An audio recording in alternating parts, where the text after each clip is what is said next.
Seja bem-vindo, estamos começando mais um programa Guardados da Memória a partir de agora. Esta é a temporada 2018 e o programa de 2018 estreia conversando com um advogado que já foi também vereador e ficou conhecido muito mais pelo seu nome político do que pelo seu nome como advogado. Chico Brizola, lembrou? Dr. Francisco José Rosa dos Santos é o nosso entrevistado de hoje no programa Guardados da Memória.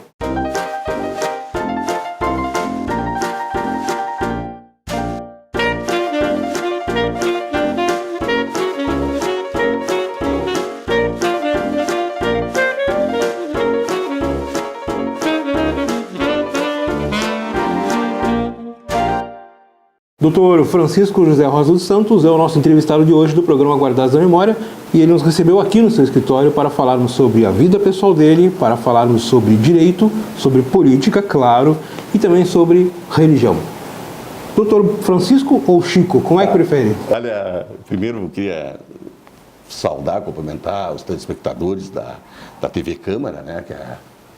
Para mim, que fui uma espécie assim, assistente assíduo da Câmara de Vereadores, quando jovem, minha mocidade, eu meio que vivia em torno da Câmara de Vereadores de Bagé.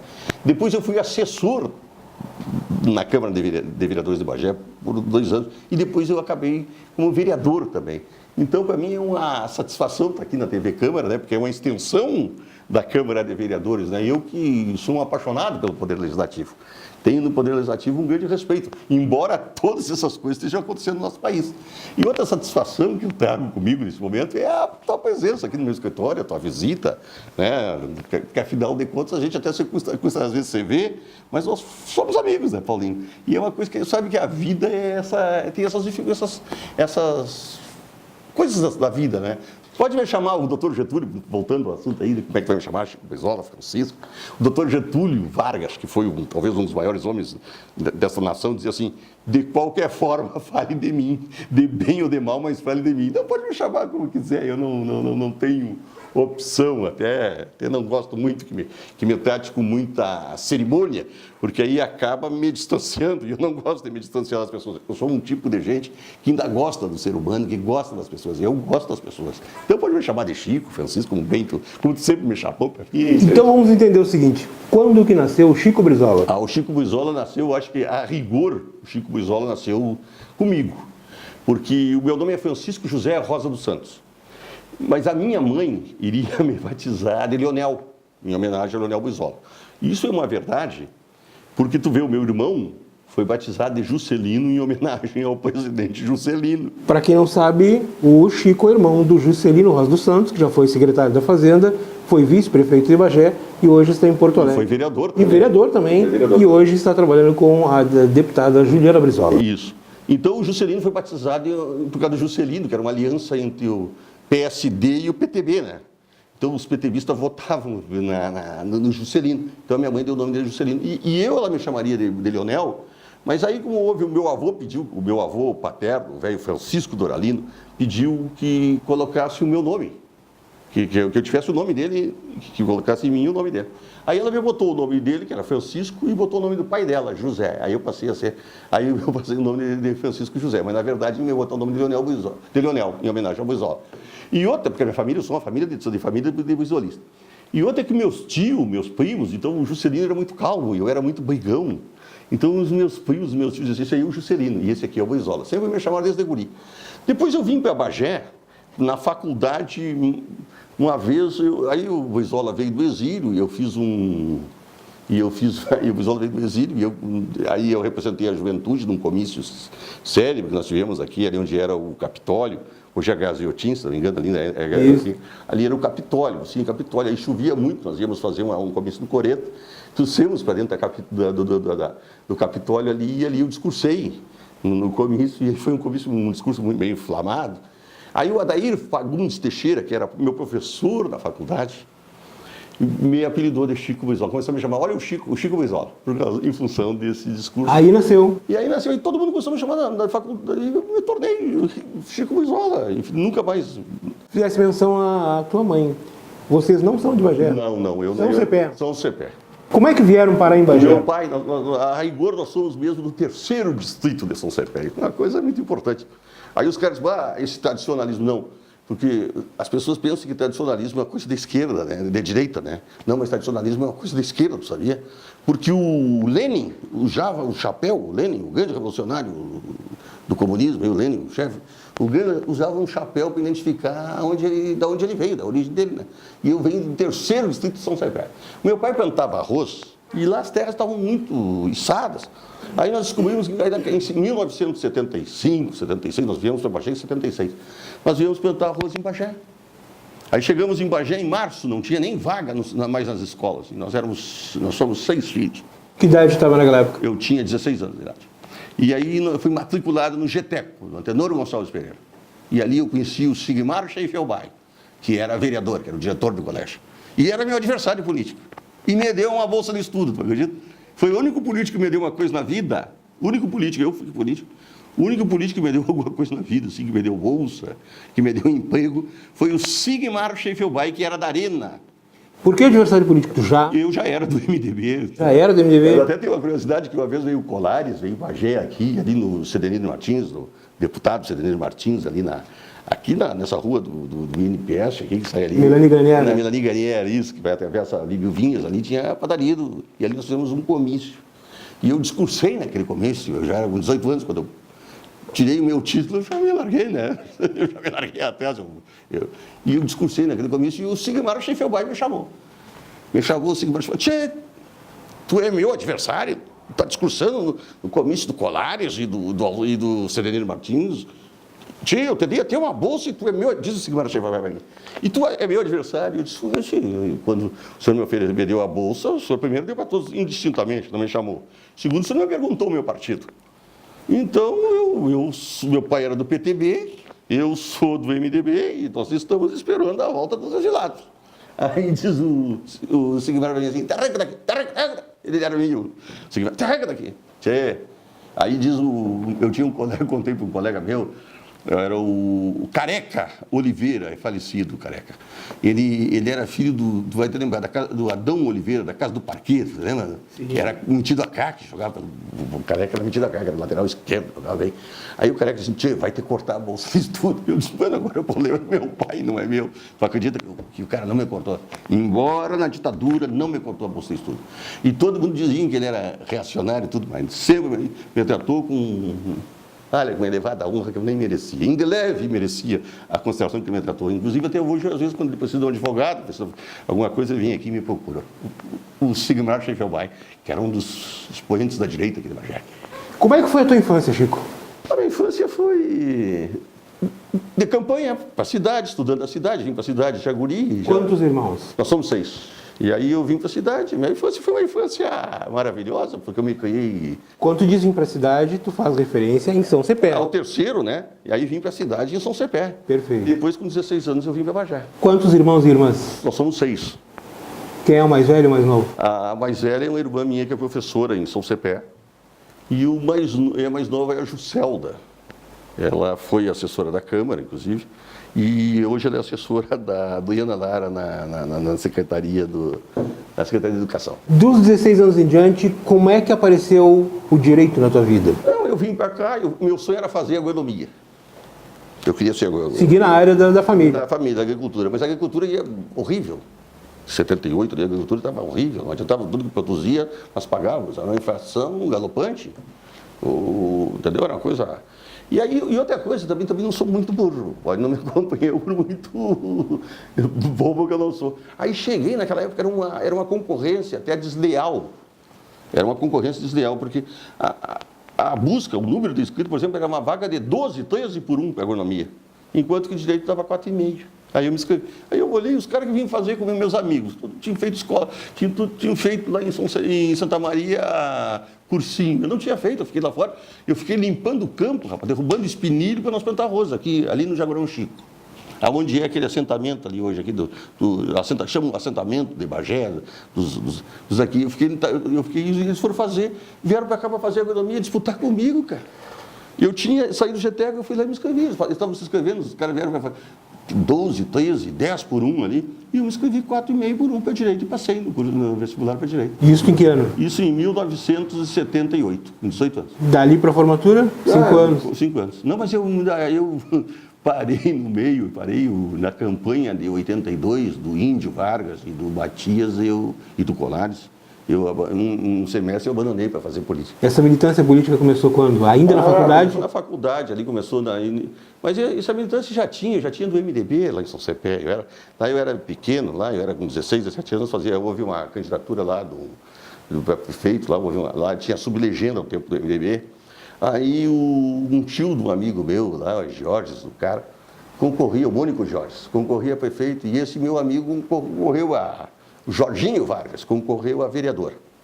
E aí nós perdemos, o Jorginho não se elegeu e nem o Mônico, nós perdemos. Aí ganhou o Zé Maria de Souza Picada, um grande prefeito, foi quem concorreu. Tinha isso em 1976. E eu aí apoiei o Mônico. E aí ia com ele para fora, ia para as fazendas, abria a porteira na campanha, conhecia todo mundo, meus parentes. Eu ia que abria a porteira para ele, ia lá nas casas, eu ia de volta. O Jorginho também. É assim, desde guri eu gostei do negócio. Quando a tua família veio para cá, veio por causa da lavoura. Por quanto tempo a família ficou ligada à lavoura? Ou ainda ficou mais até 85, 86, aí não teve condições de continuar, não só o meu pai, mas o grandes, eu acho que dos agricultores que ficaram, acho que resistiu até pouco tempo, acho que não tem mais nenhum daqueles que plantaram arroz, que vieram naquela plantada, ninguém mais, a lavoura, para te ter uma ideia, naquela época devia ter uns 500, para te ver o ponto que está chegando a economia não só de Bagé, como do país. Tinha uns 500 caras financiando a lavoura orizícola. Até isso aí era importante. Aí, para os sábios de Bagé, para quem sabe da economia de Bagé, alguém que tem algum projeto, lá por 1977, 78, 80, os anos 80, tinha aproximadamente 400, 500 caras plantando, financiando a lavoura orizícola. Hoje eu não sei, eu acho que o número é muito pequeno dos agricultores plantando arroz em Bagé e sendo financiados pelo governo, para ver o ponto que caiu a lavoura. Mas hoje você planta mais que antes. Olha, até pode ser plantar mais, mas que não financie. Que o banco não financia, isso até é um dado que vocês podiam buscar, para te ver como a nossa economia também, a nossa economia de Bagé vem sofrendo.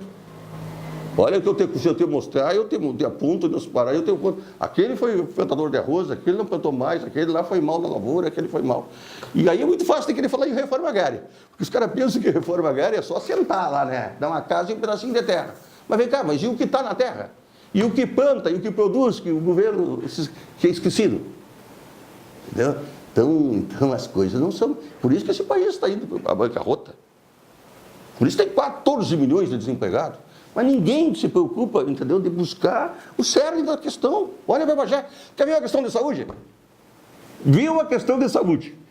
Que eu vou te dizer uma coisa bem séria, que sabe, os vereadores, aí, esses que eu já fiz a minha parte. Meio mal, mas fiz alguma coisinha. Discuti alguma coisa. Não fui aquilo que eu queria ter sido, me decepcionei muito. Mas a questão é a seguinte, vê quantos leitos hospitalares nós temos hoje. É muito fácil de reclamar que não tem isso, que não tem remédio, que não tem médico, não tem isso, não tem aquilo. Mas e os leitos hospitalares? Quantos tinham? A questão de 10 anos atrás, 20 anos atrás, e quantos temos hoje? Tu falasse que tu não fosse, nas tuas palavras, um grande vereador. Não fui um vereador, podia ter sido melhor. Que ano fosse vereador? Eu fui vereador em 2001. Por que tu quiseste ser vereador? A questão é o seguinte, nós fizemos uma aliança. Aqui reinava o anarquismo, né? O Carlos Sazambuja era prefeito, até tem entendeu? Tem muito respeito pelo Zambuja, ele era prefeito e nós éramos adversários pelo Zambuja. E se forjou, se montou, se estudou e se concluiu que nós tínhamos que fazer uma aliança. E a aliança tinha que ser entre o PT e o PDT. O Juscelino estava muito bem na época, você lembra, na Câmara de Vereadores era muito forte, nós tínhamos uma Câmara a Câmara de Vereadores era muito forte, a legislatura era uma legislatura extremamente combativa, tanto do lado da direita, do governista como da oposição. E era um negócio, eram vereadores extraordinários que havia ali, que havia na Câmara. Era uma atuada, era uma marcha batida para eles. Olha aqueles loucos iam para a tribuna e o negócio pegava fogo. E o Juscelino meio que liderava a oposição.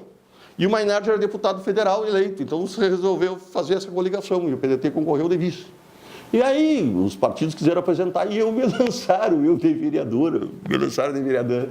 Tinha uma coisa aqui para nós. Aí eu ia lá, fazia uma espécie de bookmaker, né? Assim, fazia uma aposta, fulano faz tantos votos, fulano faz tantos votos. E eu não aparecia na lista do partido, assim, sabe? Aí eu chegava lá, saía de lá, meio desapontado.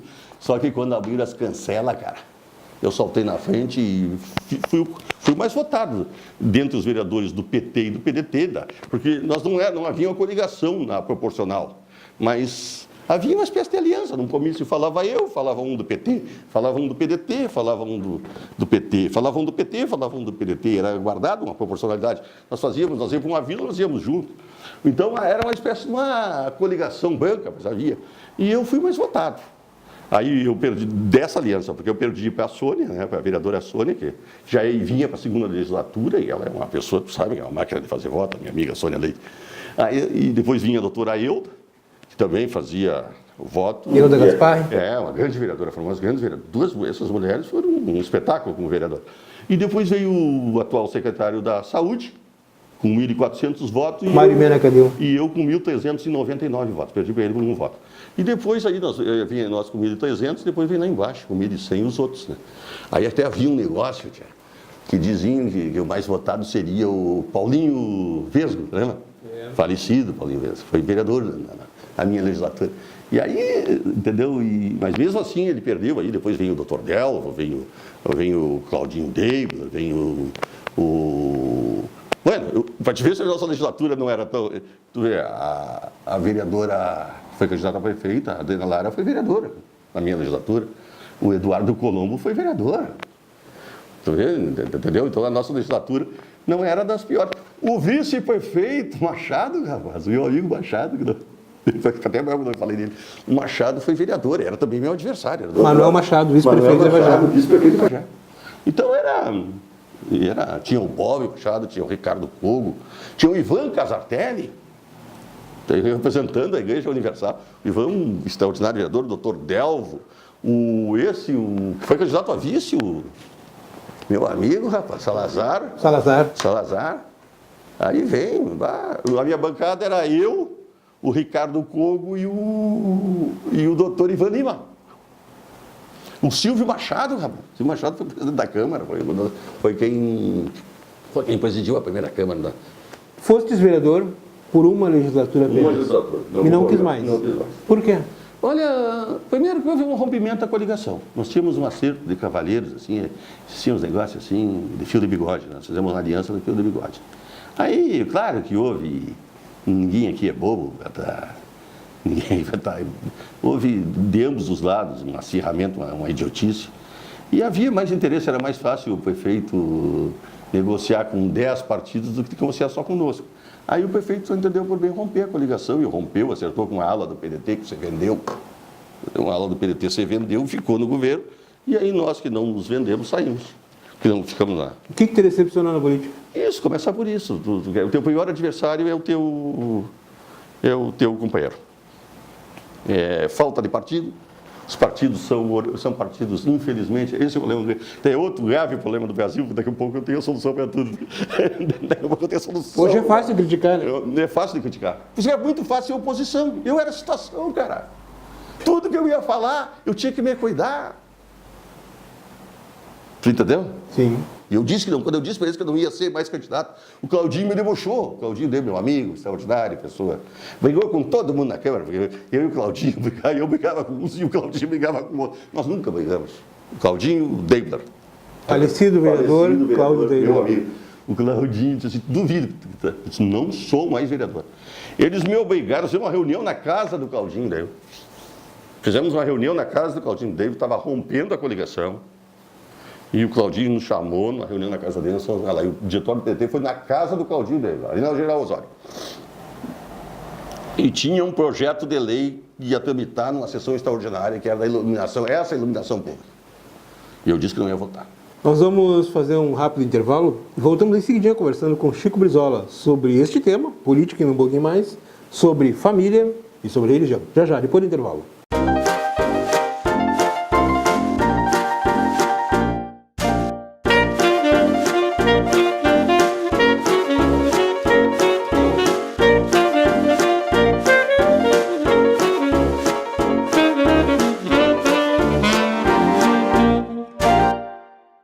Estamos de volta com o programa Guardados da Memória, hoje conversando com o Dr. Francisco José Rosa dos Santos, Chico Brizola.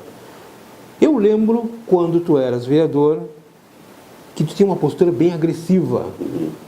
E eu noto ainda nos teus gestos que isso continua. É o velho homem. O velho homem. Mas tu és outro homem hoje. Sou, pretendo ser, estou buscando ser, né? Quando é que entrou a religião na tua vida? Olha, a questão é que a religião entrou na minha vida, assim, como é que eu vou te explicar? Eu primeiro que eu me casei com uma mulher evangélica. Entendeu? Já foi uma dificuldade. Tu és casado há quanto tempo? Eu sou casado há 20 anos, mas eu estou casado. Até acho que uma das questões fundamentais é a religião. Minha mulher é uma mulher evangélica, minha mulher nasceu no berço evangélico. E eu conheci essa mulher, ela veio trabalhar em Bagé, e ela veio de Santa Maria, veio trabalhar como enfermeira na Santa Casa de Bagé, e eu era advogado de uma moça que era enfermeira na Santa Casa, e conheci a Rose e acabei namorando a Rose. Tu vê só, eu do mundo, barbudo, eu era barbudo, político. E eu bebia, eu fumava, eu jogava. Nada mais disso? Nada disso. Eu frequentava saravá. Tudo isso eu fazia, bebia, noites, bailes, tudo isso eu fazia. E aí encontro uma mulher evangélica, de uma família evangélica. Isso enquanto vereador? Enquanto eu era vereador já, eu era vereador. Mas eu desde guri, eu não sei, eu sempre tive um chamado, porque eu fui sacristão da Igreja Católica, o tempo do... Corpo de Cristo, seu padre, eu batia, entendeu? Eu fui sacristão em São Cepé, eu estudei no colégio de freira, essa minha educação é de colégio de freira, eu estudei de freira, nós estudamos, quando eu vim para a cidade, nós éramos 6 filhos, eu tenho uma curiosidade da minha vida, que meu pai nunca matriculou, nós nunca estudamos em colégio público. Meu pai era um peão de lavoura, sabia? Peão de lavoura. Meu pai era um peão taipeiro. Para quem conhece a lavoura de arroz, meu pai era aguador, depois virou aguador. E sempre estudamos em colégio particular. Meu pai nunca nos deixou estudar em colégio público. Meu pai trabalhou, meu pai faleceu agora no ano passado, em fevereiro, entendeu? Do ano passado, entendeu? Nunca deixou nós estudar em colégio público. Sempre estudamos, são 6 filhos, 6 têm curso superior, todos em colégio público. É uma curiosidade que ele faleceu e eu não perguntei para ele, mas nós estudávamos em colégio particular. Quantos anos ele faleceu? Com quantos anos ele faleceu com 89 anos. Ele faleceu aqui em Bagé, está sepultado em Bagé. Bagé virou a nossa terra, a nossa casa. Bagé é a nossa. Minhas filhas nasceram em Bagé. Embora eu tenha me casado em Santa Maria, minha mulher era de Santa Maria, o casamento foi lá, mas eu vim morar em Bagé, estou em Bagé, minhas 2 filhas nasceram em Bagé. Bagé é a minha terra. Entendeu? Embora São Cepé, eu gosto muito da minha terra, São Cepé, porque o cara vai dizer que o Matungo Velho. Os caras dizem que o Matungo Velho morre no mês de agosto. Não, o Matungo Velho morre no mês de janeiro, porque o cavalo é muito preguiçoso. Isso aí os campeiros aí sabem que o cavalo é um tipo de um animal que tem preguiça, não toma água, ele morre na coxilha no mês, não é no agosto. O janeiro também tem que ter cuidado com o cavalo velho. E diz que o cavalo velho, quando morre, tem uma música que diz que os pontos viram. Não, é o cavalo velho que vira a cabeça para o lado da querência. Então eu estou sempre com a cabeça minha virada para o lado de São Cepé, mas Bagé é minha terra. Eu adoro Bagé. Eu me formei, quando eu me formei em 84, eu fui embora. Eu fui advogar na cidade de Giruá, em Independência. Eu e mais 2, nós abrimos um escritório lá. Eu voltei para Bagé. Voltei para advogar em Bagé. Depois, em 2001, eu fui para a cidade de Caciqui. O prefeito lá era do MDB e veio para o PDT.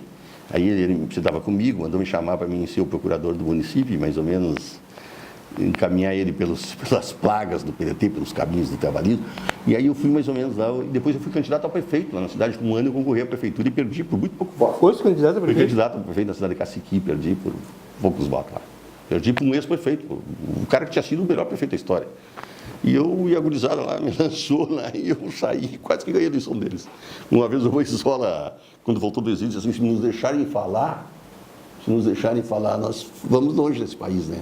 Perguntou, o que o senhor vai fazer, doutor Voizola, voltando do exílio? Disse, não, se me deixarem falar, né? E lá me deixaram falar, tia, e tu sabe que eu quase que me belisquei, né? Foi por pouco voto lá, 70 e poucos votos a diferença. Como é que um cara que tem uma vida desregrada, por assim dizer, conseguiu entrar para a religião? Se tornar um evangélico? Porque é muito fácil dizer, não, eu tornei evangélico, mas tu querer em tudo isso mesmo sendo casado não é uma coisa tão fácil, tão rápida. Não é fácil não. A coisa é muito difícil. Olha aqui, ó. Primeiro começou assim, ó. Tu sabe que eu e o Juscelino tinha uma espécie de irmão que era o Jadir Leonardo, Peito de Aço, né? Tu lembra do Peito de Aço? Entendeu? Faleceu, nosso amigo. Ele era um cara na minha casa como se fosse o irmão, ele entrava por uma porta, tu sabia muito bem. Então, o Peito estava com câncer, cara. E como é que eu quero te explicar? A minha esposa era evangélica, o meu sogro era evangélico, a minha sogra ora muito. Entendeu?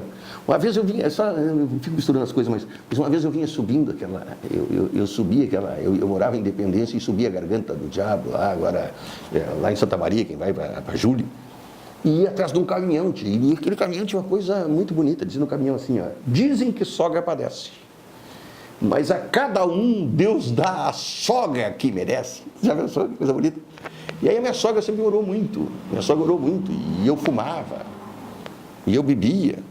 E ia para casa do meu sogro, eu comprava bebida e levava embora do meu sogro, vê só, embora meu sogro fosse evangélico, diácono não, eu era presbítero da Assembleia de Deus, e era pregador da Assembleia de Deus, meu sogro, entendeu? Dirigente de igreja, de núcleos, e eu ia para lá e levava bebida para casa do cara, E tu acredita que aí, claro, que eles oravam muito. E aí eu vim para cá e quando tem esse episódio no Jardim, eu encontrei com o doutor Fara.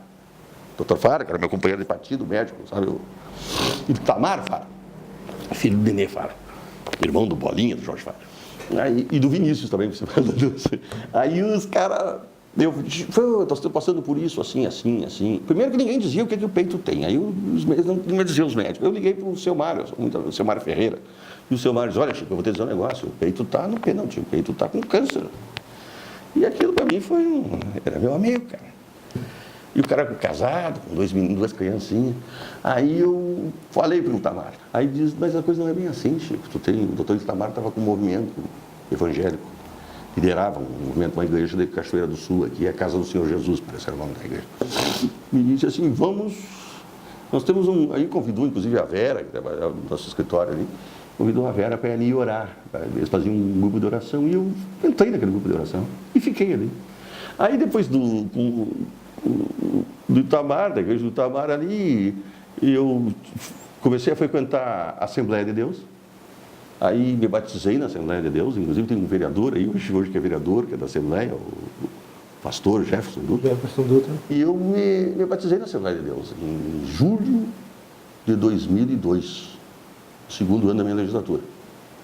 Me batizei na Assembleia e fiquei na Assembleia 14 anos, e agora em 2016 comecei a frequentar, aí vinha nos cultos aqui na Graça, comecei aqui pertinho aqui, Igreja da Graça, e acabei me engajando, né? Eu hoje sou membro da Igreja da Graça. Do R.R. Soares? R.R. Soares, eu faço parte da Igreja da Graça aqui, né? E assim, foi assim que comecei, aí entrei para a igreja e estou lá. E houve até uma certa curiosidade, porque a nossa bancada, o Ricardo Cogo, também se batizou na mesma época que eu na Assembleia de Deus. Uma coisa interessante com aquela bancada, com aquela legislatura, o Ivan Lima também se batizou na Assembleia de Deus. Nós éramos os três da bancada do PDT, os três se batizaram. Eu não sei se eles estão frequentando. Eu continuo, né? Eu quero morar no céu, cara. Eu quero e acredito na volta do Senhor Jesus, eu aceito Ele como meu Salvador, como meu Redentor, e eu estou nessa busca, diz que eu sou meio empolgado, de mansidão, né? Se os mansos herdarão a terra, diz a palavra de Deus. Tu me disseste um dia, quando nos encontramos na rua, que a igreja te fez mais próspero, não apenas financeiramente, mas também em tudo. Porque Deus cuida dos seus, Deus tem um compromisso. Os meus caminhos não são os teus caminhos.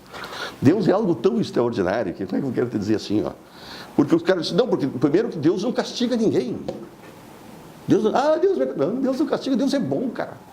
Deus é amor. Às vezes eu fico me perguntando por que os homens dizem assim, porque o homem é descendente de um macaco. Entendeu? Então os homens preferem ser filho do macaco, descendente do macaco, que é a maior idiotice, porque eu quero te perguntar se o homem, se essa evolução é verdade, se essa teoria da evolução é verdade, eu quero que tu me mostre onde é que tem um macaco ali se transformando no homem, primeira coisa, né? Tinha que a evolução continuar, a evolução não pode ter acontecido uma vez lá e parou a evolução lá, não, os macacos deveriam também continuar se transformando em homem, né? Sim, mas é uma evolução de milhares de anos.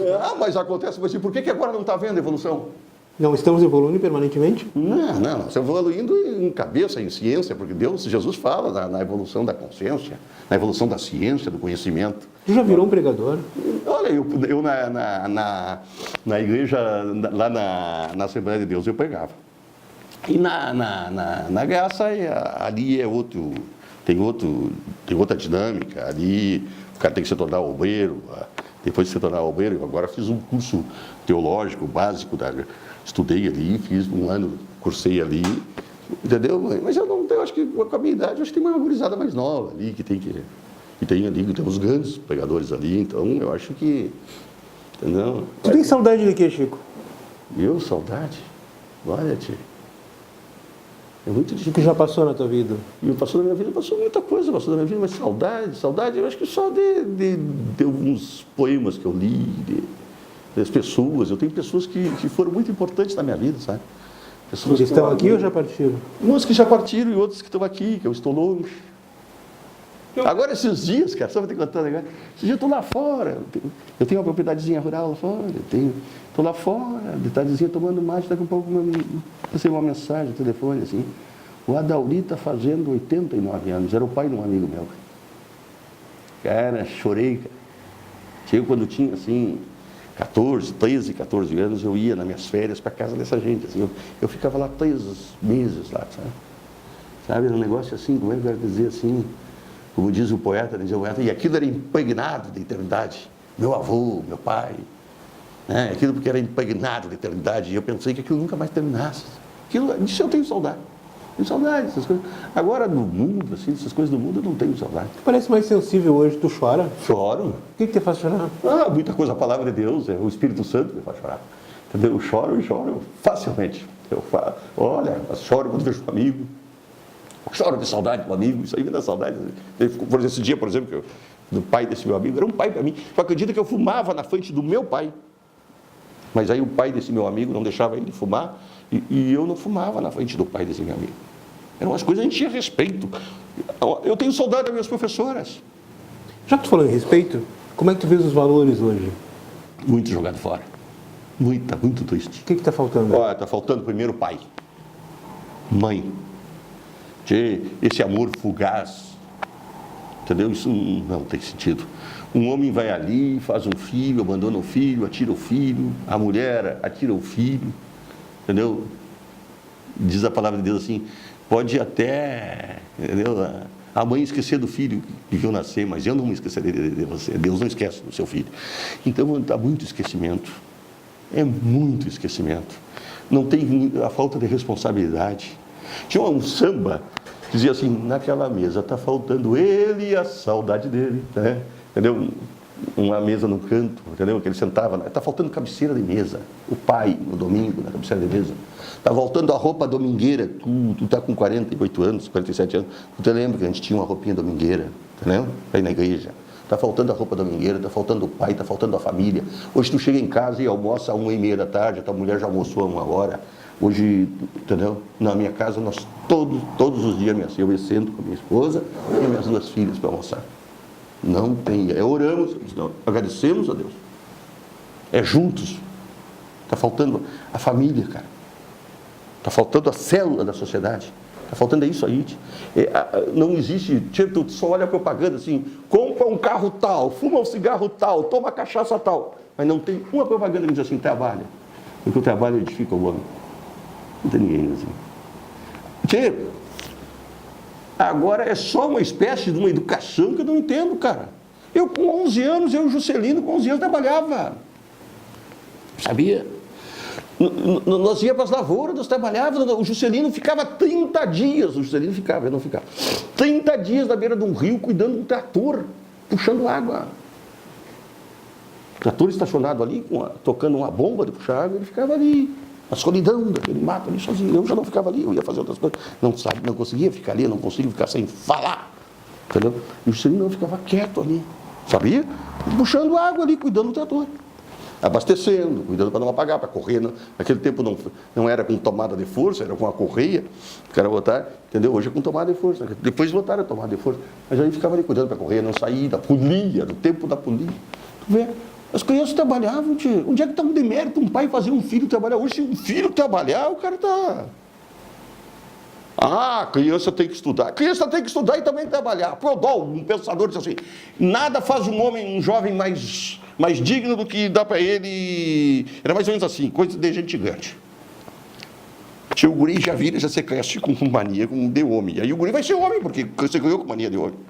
Entendeu? Vai ser o homem, quando eu falo, pessoa responsável. Pessoa que vai assumir com responsabilidade o seu destino.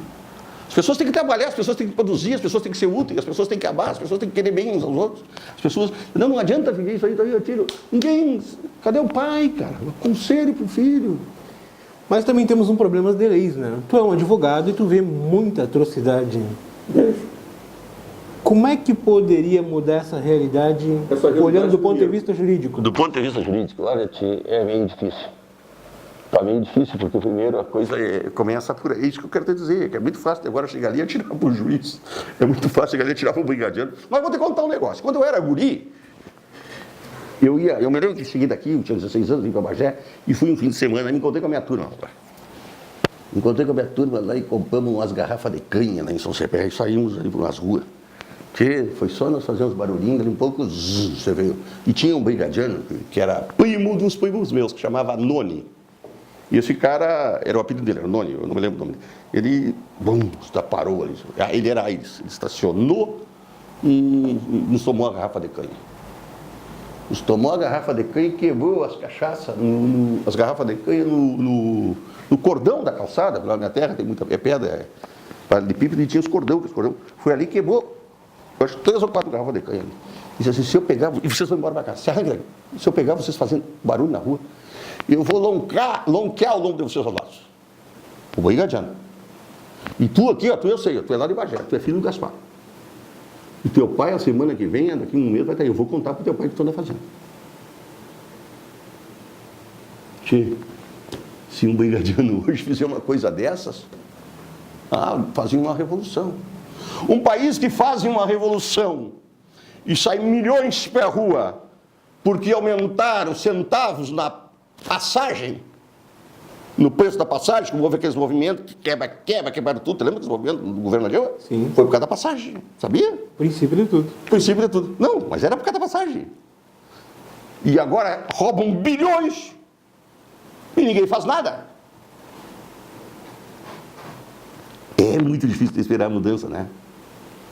E as grandes ditaduras, grandes momentos ruins da nação, a Europa, com o nazifascismo, veio por causa disso. Dessas anarquias, dessas bandalheiras. E é um perigo deste país agora desgarrar. Porque quem confia no judiciário desse país? Quem confia no Congresso Nacional?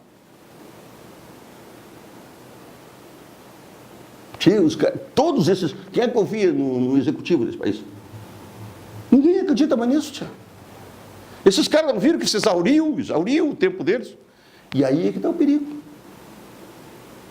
Aí é que está o perigo. Daqui a um pouco vem um aventureiro e toca esse país, toma conta desse país e nos leva para uma bancarrota mesmo. Porque aí vem porque o povo quer votar, não sabe em quem. Mas o povo quer mudança. Não pensa que o povo não quer mudança. Tu não fala... A gente que está de fora, tu está lá na Câmara de Vereadores, tu está mais envolvido com a discussão política, mas a gente que está de fora, que se reúne, que fala com um agrônomo, que fala com um peão lá, que os caras não tem, os caras vêm e falam com a gente, as pessoas estão desesperadas. São 14 milhões, 15 milhões de desempregados.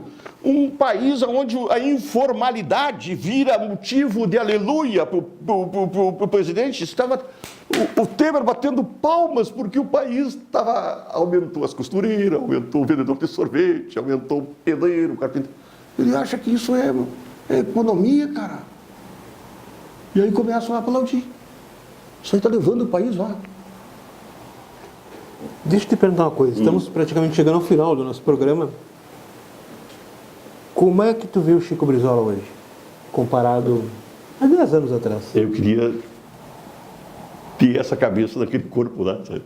Eu queria, sabe, Te arrepende de algo? Não. O homem é um personagem de Deus, o drama da vida. Eu sou um personagem de Deus no drama da vida. Entendeu o que eu fiz? Eu não fui um cara...